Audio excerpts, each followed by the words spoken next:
У суботу 25 лістапада ва універсальным спартыўным цэнтры Александрыя адбыўся 10-й міжгародні турнір па міні-футболе сярод кіруючых работнікаў. У гэты раз за званне лепшых змагаліся каманды 3 раёнаў – Магілёўскага, Шклоўскага і Аршанскага, а таксама Магілёўскага абвыканкама. Усе падрабязнасці ў матэрыяле нашых карэспандэнтаў. Першы міжгародны турнір адбыўся ў лістападзе 2007 года. З тых часоў правядзенне прэстыжнага спаборніцтва ў Александрыі стало доброй традицией. Это такая идея, которая вот уже 10 лет живет. Было решено провести данный турнир. Пригласили, первый год пригласили мы, по-моему, 6 команд было. Еще была команда из Белынич и команда из Круглого.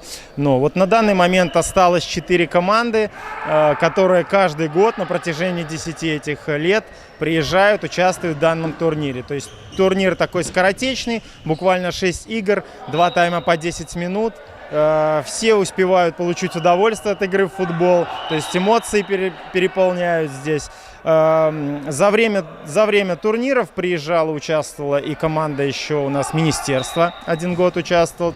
За 10 годов яго удзельнікамі былі кіруючыя работнікі з 6 раёнаў Магілёўскай вобласці, якіх і сёння аб'ядноўвае одна мэта. Ну, основная цель, я не знаю, наверное, как бы руководящие работники перегружены, наверное, морально работой. Здесь приезжают, выплескивают свою энергию какую-то, получают удовольствие, общаются. Наверное, ради этого все-таки футбол объединяет все возраста, все слои населения. В него играют все, и дети, и взрослые.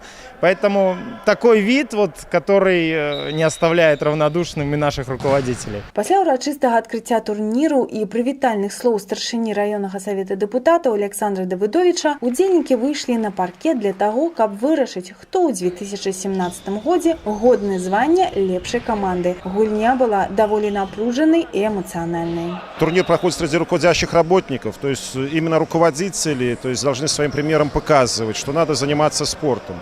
Без разницы, это будь то футбол, хоккей, баскетбол, волейбол, гандбол, то есть индивидуальные виды спорта, то есть это не имеет значения.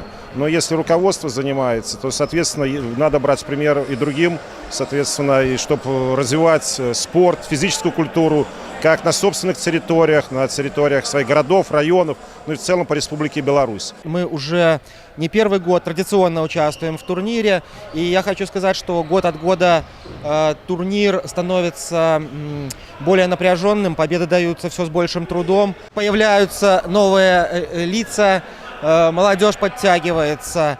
А почему мы сюда с радостью едем? Потому что это прекрасная возможность пообщаться с друзьями, встретиться, обсудить какие-то вопросы, ну и, естественно, поиграть в футбол. Па упартай барацьбе команда Шклоўскага района заняла 3-е месца, а лідерам турніру стала команда Магілёўскага района.